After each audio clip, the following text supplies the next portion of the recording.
জনাব খসৰুল ইছলাম আপোনাৰ পৰা জানিব বিচাৰোঁ যে আজমল ফাউণ্ডেশ্যনৰ ডিৰেক্টৰ হিচাপে আপোনাৰ আজমল ফাউণ্ডেশ্যন কি কামৰ লগত জড়িত? আজমল ফাউণ্ডেশ্যন যোৱা 2005ৰ পৰা বিশেষভাৱে আজমল পৰিয়ালৰ পৃষ্ঠপোষকতাত কাম কৰি আহিছে আৰু আজমল পৰিয়ালে বিশেষকৈ অসমৰ যিটো আৰ্থসামাজিক অৱস্থা সেইখিনি সন্মুখত ৰাখি পেলাই বিশেষভাৱে শিক্ষাৰ ক্ষেত্ৰত আটাইতকৈ বেছি গুৰুত্ব দি আহিছে। বিশেষভাৱে আমাৰ চৰ অঞ্চলবিলাক হওক বা আৰু বহুত পিছপৰা অঞ্চল আছে যিসকল ইমান পিছপৰি থকাৰ মেইন ৰিজনটো আজমল পৰিয়ালৰ যিসকল আমাৰ ট্ৰাষ্টি আছে তেওঁলোকে অনুভৱ কৰিছে যে শিক্ষাৰ পিছপৰি থকাৰ কাৰণেই আজি আমাৰ এনেকুৱা অঞ্চলবিলাক পিছপৰি আছে আৰু সেইকাৰণে তেওঁলোকে আটাইতকৈ বেছি শিক্ষাৰ ওপৰত গুৰুত্ব দিছে আৰু সেইটো সন্মুখত ৰাখি পেলাই আমাৰ আজমল পৰিয়ালৰ পৃষ্ঠপোষকতাত আজমল ফাউণ্ডেশ্যনে ইতিমধ্যে অসমৰ চুকে কোণে বিশেষকৈ পিছপৰা অঞ্চলবিলাকত 25খনমান কলেজ এষ্টাব্লিছ কৰিছে। তাতে আমাৰ BEd কলেজ আছে, ল কলেজ আছে, Mariam Ajmal women college of science and technology Hojai আৰু বেলেগ জাগাত আছে আৰু আমাৰ আজমল জুনিয়ৰ কলেজবিলাক ধুবুৰী, বৰপেটা, দৰং, তাৰপিছত নগাঁও, হোজাই এনেকৈ অঞ্চলবিলাকৰ পিছপৰা অঞ্চলবিলাকত চলি আছে। তাৰোপৰি বিশেষভাৱে আমাৰ শিক্ষাৰ দিশত আমি উল্লেখযোগ্য সফলতা পাইছোঁ। যোৱা বছৰ আমাৰ HS ছায়েন্সত অসমত অমৰ সিং তাপাই আজমল কলেজ হোজাইৰ পৰা ফাৰ্ষ্ট পজিশ্যন আনিছে। ইয়াৰ উপৰি আমাৰ Nazir Ajmal memorial college of education য'ত যোৱা বছৰ আৰু ইয়াৰ আগৰ বছৰ ফাৰ্ষ্ট পজিশ্যন, ছেকেণ্ড পজিশ্যন এনেকৈ ভালেকেইটা পজিশ্যন গুৱাহাটী ইউনিভাৰ্চিটিৰ ভিতৰত কঢ়িয়াই আনিব পাৰিছে। ইয়াৰ উপৰিও বিশেষভাৱে আমাৰ পিছপৰা অঞ্চলবিলাকত দেখা পাওঁ যেতিয়া ৰিজাল্ট হয় টেলিভিশ্যন হওক বা নিউজ পেপাৰতে আমাৰ ট্ৰাষ্টিসকলে দেখা পায় যে সদায় বহুত মেৰিটৰিয়াছ ল'ৰা ছোৱালী অতি দুখীয়া পৰিয়ালৰ পৰা আহে। এওঁলোকে বহুত ক্ষেত্ৰত তেওঁলোকৰ দুখ প্ৰকাশ কৰে যে আৰ্থিক দুৰৱস্থাৰ কাৰণে তেওঁলোকে পৰৱৰ্তী শিক্ষা কেনেকৈ চলাই যাব সেইটো দেখা পাই পেলাই আমাৰ ট্ৰাষ্টিসকলে বিশেষভাৱে আমাৰ বদৰুদ্দিন আজমল চাহাব আৰু চিৰাজুদ্দিন আজমল চাহাবে আজমল ছুপাৰ 40 নামেৰে এটা প্ৰগ্ৰাম হাতত লৈছে।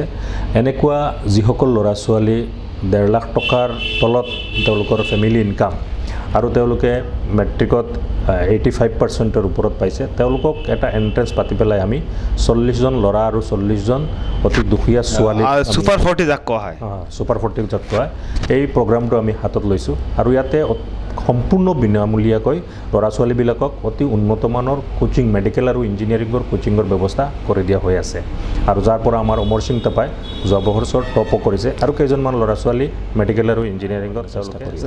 IS কোচিঙৰ ক্ষেত্ৰত আজমল ফাউণ্ডেশ্যনে কিবা পদক্ষেপ গ্ৰহণ কৰিছে? হয়, আমি যোৱা বহুত বছৰৰ পৰা দেখা পাই আছোঁ ভাৰতৰ বেলেগ প্ৰান্তত যেনেকুৱা মানে ৰাজ্যবিলাকৰ পৰা যেনেকুৱা IAS এক্সামিনেশ্যনত যিটো সফলতা আমাৰ অসম সেই ক্ষেত্ৰত বহুত পিছপৰি আছে। গতিকে আমাৰ ট্ৰাষ্টিসকলে IAS কোচিঙৰ এটা বিশেষ ব্যৱস্থা হাতত লৈছে। আমি দিল্লীৰ GS মেণ্টৰ বুলি এখন নামজ্বলা ইনষ্টিটিউশ্যন আছে যিসকলে IAS কোচিঙত ভাল পাৰদৰ্শিতা দেখুৱাই আছে। তেওঁলোকৰ লগত টাই আপ কৰি পেলাই অসমৰ পৰা আমি প্ৰতি বছৰ 20জন ল'ৰা ছোৱালী সকলো কমিউনিটি, সকলো সম্প্ৰদায়, সকলো ধৰ্মাৱলম্বী মানুহৰ যিখিনি টেলেণ্টেড ল'ৰা ছোৱালী হ'ব লাগে সেইলোকক আমি বাছি উলিয়াই তেওঁলোকক 1 বছৰ কমপ্লিট এডুকেশ্যনৰ ফ্ৰী কোচিঙৰ ব্যৱস্থা আমি দিল্লীত কৰিছোঁ। তাৰ উপৰিও তেওঁলোকে কোচিং লোৱাৰ পিছত যিটো মেইন তেওঁলোকৰ প্ৰিপাৰেশ্যন লাগে সেইখিনিৰ কাৰণে তাতে থাকি তেওঁলোকে পঢ়া শুনা আগুৱাই লৈ যোৱাৰ কাৰণে আমি তেওঁলোকক আজমল কলেজৰ পৰা যিসকল ল'ৰা ছোৱালী বা যিসকল ছাত্ৰ ছাত্ৰীয়ে মেডিকেল, ইঞ্জিনিয়াৰিং বিভিন্ন ক্ষেত্ৰত পঢ়িবলৈ গৈছে সেই খৰচখিনি কোনে বহন কৰে? যিসকল দুখীয়া মানুহ আছে মেডিকেলত টকা লাগিব, ইঞ্জিনিয়াৰিঙত গ'লে আপোনাৰ ছেমিষ্টাৰ ফিজ আছে, সেইখিনি টকা কোনে বহন কৰে? দুখীয়া মানুহ। আমাৰ আজমল কলেজত আপোনালোকে জানে বিশেষভাৱে আমি যিসকল ল'ৰা ছোৱালী মেক্সিমাম আহে নিয়াৰ এবাউট 2/3 ল'ৰা ছোৱালী এনেকুৱা আৰ্থিক দুৰৱস্থাৰ পৰা আহে আৰু এওঁলোকক গাৰ্জিয়ানসকলে পঢ়া শুনা পইচা দি পেলাই পঢ়া শুনা কৰোৱাটো অসুবিধা হয় যাৰ কাৰণে আমাৰ ট্ৰাষ্টিসকলে এওঁলোকক মানে কনচেশ্যনৰ ব্যৱস্থা ৰাখিছে। আৰ্থিক অৱস্থা হিচাপত তেওঁলোকক কাৰোবাক মানে 100% কনচেশ্যন দিয়া হৈ আছে, কাৰোবাক 50% দিয়া হৈ আছে, কাৰোবাক 25%, এনেকৈ তেওঁলোকৰ নিড বেজ ছাপৰ্টটো কৰি দিয়া হৈ আছে। ইয়াতে যিসকলে মেডিকেল বা ইঞ্জিনিয়াৰিঙত পাইছে তেনেকুৱা দুখীয়া এনেকুৱা বহুত ল'ৰা ছোৱালী আছে, তেওঁলোকৰ কোনোবাৰ দেউতা নাই, কোনোবা মাকে কিবা সৰু সুৰা হেৰি কৰি পেলাই মানে হেৰিটো ফেমিলিটো চলাই আছে। এনেকুৱা ল'ৰাবিলাকক আমি ছোৱালীবিলাকক আমি আমাৰ আজমল ফাউণ্ডেশ্যনৰ পৰা স্কলাৰশ্বিপৰ ব্যৱস্থা কৰিছোঁ। তেওঁলোকক মাহিলী টকা খোৱাৰ যিখিনি খৰচ সেইখিনি আমি স্কলাৰশ্বিপৰ যোগেদি আছে নেকি? আমাৰ ট্ৰাষ্টিসকলে বিশেষভাৱে আমাৰ সামাজিক কাম কাজত হয় ধৰ্ম সম্প্ৰদায় জাতি এই কথাটো সম্পূৰ্ণভাৱে মানে আঁতৰত ৰাখি পেলাই সমাজ সেৱা সম্পূৰ্ণভাৱে মানে অন্তৰৰ পৰা কৰিবলৈ সদায় আমাক কৈ থাকে।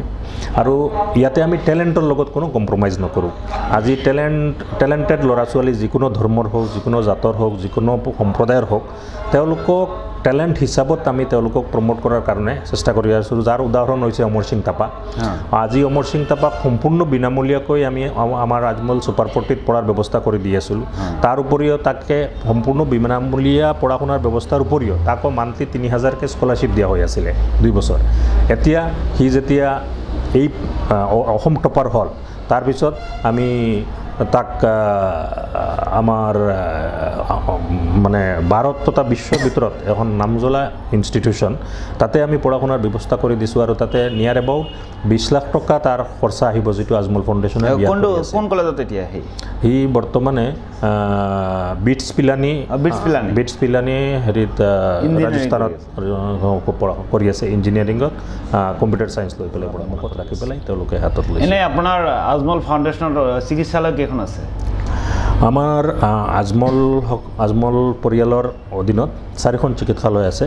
হোজাইত এখন মাল্টি স্পেচিয়েলিটি হস্পিটেল চলি আছে, যাতে 350 বেড আছে, আৰু এইখনক তেওঁলোকে আগলৈ মেডিকেল কলেজলৈ ৰূপান্তৰ কৰিব বুলি চেষ্টা চলাই গৈ আছে। ইয়াৰ উপৰি গোৱালপাৰাত এখন 50 বেডৰ হস্পিটেল চলি আছে। তাৰ ওপৰত ডিংগত এখন, নগাঁও ডিষ্ট্ৰিক্টত এখন মেডিকেল হস্পিটেল আছে, আৰু কৰিমগঞ্জৰ বদৰপুৰত এখন হস্পিটেল তেওঁলোকে চলাই আছে 50 বেডৰ। এনেকৈ 4খন হস্পিটেল আজিৰ দিনত চলি আছে। আৰু ইয়াতে তেওঁলোকে ইতিমধ্যে নিয়াৰ এবাউট 35 লাখ পেচেণ্টৰ ট্ৰিটমেণ্ট কৰা হৈছে, আৰু 16 লাখ পেচেণ্টক তেওঁলোকে ফ্ৰী অফ কষ্ট ট্ৰিটমেণ্ট কৰিছে, যাতে সকলো জাতি জনগোষ্ঠীৰ মানুহে সেইটো সুবিধা পায়। যিসকল ব্যক্তিক মানে ফ্ৰী অফ কষ্ট চিকিৎসা আগবঢ়োৱা হয়, সেই ক্ৰাইটেৰিয়াটো কি? BPL সেইটো সম্পূৰ্ণভাৱে BPL যিসকল আছে তাতে আমাৰ দুখীয়া একেবাৰে দুখীয়া, তেওঁলোকৰ BPL কাৰ্ড থাকিব লাগে, নহ'লে কোনো উপযুক্ত হেৰিৰ পৰা তেওঁলোকৰ লিখা থাকিব লাগিব যে তেওঁলোকৰ ইনকামটো যথেষ্ট কম বুলি। সেই হিচাপত আমাৰ গোৱালপাৰা হওক বা হোজাইত হওক, তাতে এটা ছেপাৰেট ব্ৰাঞ্চ কৰা হৈছে, যাতে এনেকৈ যিসকল পেচেণ্ট আছে তেওঁলোকৰ চেৰিটেবল ট্ৰিটমেণ্টৰ কাৰণে সুকীয়াকৈ ব্যৱস্থা কৰা আছে।